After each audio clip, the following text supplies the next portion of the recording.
Hi, I'm using this video to show you a few new skills in spreadsheets and Excel that you will definitely use in many different ways along the way. Keep in mind as I'm showing you these things, I'm just going to show you a little tiny sliver of the knowledge associated with this stuff, and by me giving you this little baby sliver, you'll know enough on how to expand it and apply it in many other different situations. The great thing about spreadsheets is most of the time all you need is a little tiny grain of sand in your brain, and that expands greatly. So the first thing I'm going to show you is if-then statements. Here we have a simple equation, 3x minus 8 equals 7. And you have to solve for x. You know the answer is 5. Okay, so if I type in 5, that's what I'm saying is my answer. Well, I've hidden column C here. I'm going to expand it now. And, oh, what the heck is that? Oh, that's something else. Hold on. Okay, I fixed it. Life is back in order. I put in a 5 and the spreadsheet says correct. What if I would have put in a 7? Bonk. Not correct. Put in a 5. Correct. So what's going on here is an if-then statement. So I'm going to click on the cell where it's saying correct and bonk, and we're going to look at the formula up here in the formula bar. It starts with equals if. So that tells Excel we're going to go through this logic called an if-then statement. And the first compartment is basically something for the spreadsheet to evaluate. So does B5, cell B5 equal 5?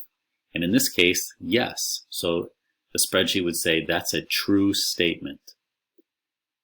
If that part is true, then the spreadsheet will display the second category, separated by 2 commas, and this is correct. Because I want it to write the word correct, I have to put that in parentheses.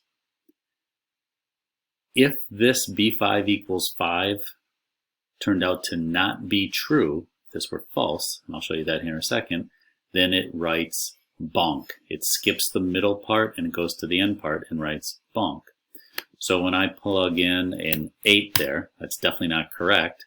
If I look at the if-then statement, the spreadsheet says if B5 equals 5, well, B5 does not equal 5, it equals 8.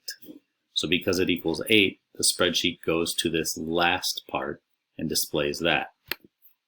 When it equals 5, it displays the middle part. And if it's going to be words, we have to go ahead and use quotations to make the spreadsheet know it's okay to write words. If we don't want it to display words, we want it to display a number, then it does that. And of course, since I kept the words in there, bonk, if it's a false, it goes there. So if-then statements, pretty easy to hang with. Now let's take a look at sorting and conditional formatting. We'll do them all at once. So here I made a very short and simplified, like it would be a file from a human resources department. So we'd probably have employee names or employee identification numbers over here in the left column, but we're skipping that. And these employees all have ratings and birth dates, so it tells me how old they are, and their current salary. So like this guy, employee rating A, making $45,000. What a deal for the company. Let's find this guy. Look at this guy, employee rating F, and he's making $86,000. What a deal for that guy, but not necessarily the company. All right, so let's think about the sorting and conditional formatting part of this. And as we do that, you have to imagine that this whole set of data was much, much larger, so it was really much more difficult for your brain to process. Okay, so there's definitely more than one way to sort. Like I said at the beginning of the video, I'm just showing you one way, but you can find others. So in this case, I'm going to highlight my entire data set, and notice that I've also highlighted the column headings. That's something to be aware of, because sometimes you might highlight them, sometimes you might not. And then I go up to data, and now I'm going to sort the range. Notice you see other ways to sort, but I'm going to go to sort range.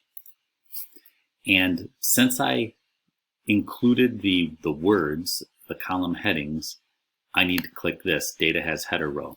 That way the spreadsheet knows that's not going to be part of the sorting process. And let's just say I wanted to sort by employee rating from best to worst. Now I have it sorted from best to worst.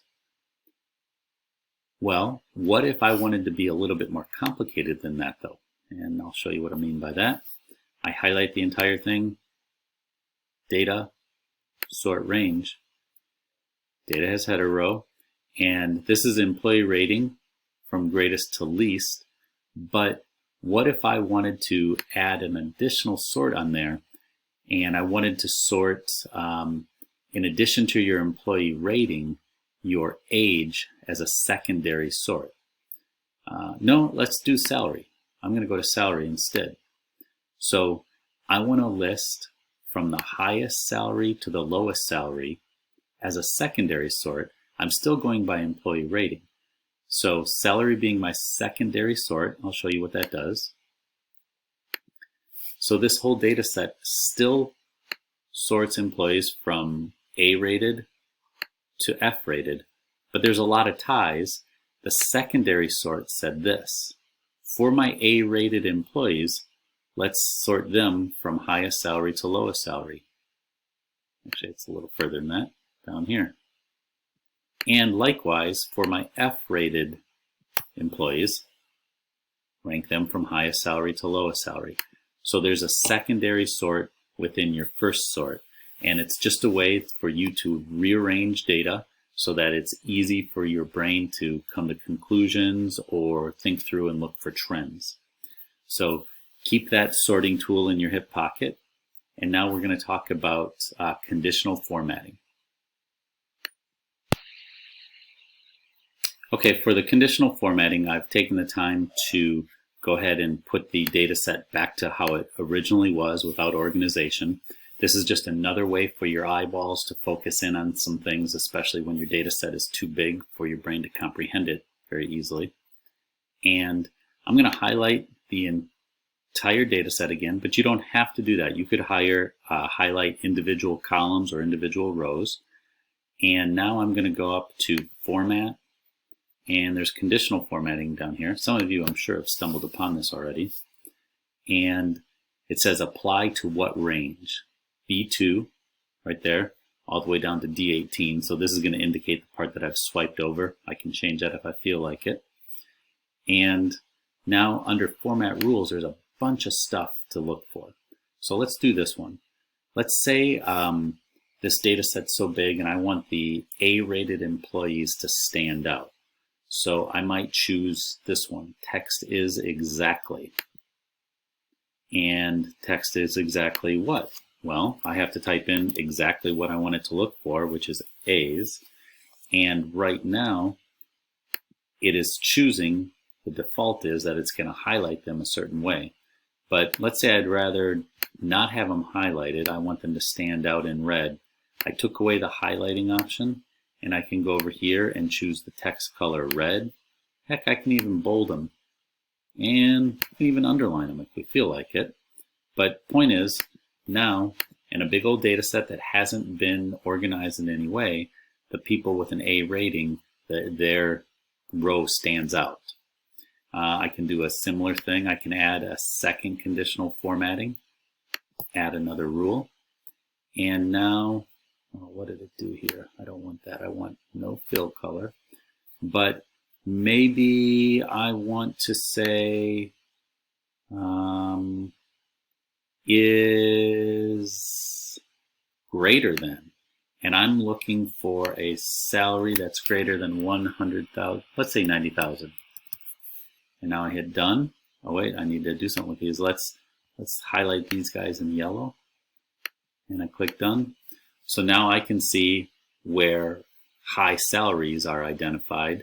And if this high salary leads to an F employee, well, that's a problem for me and my company. So that's conditional formatting. You know some if-then and you know some sorting. You have now new tools in your spreadsheet toolbox. Corny phrase.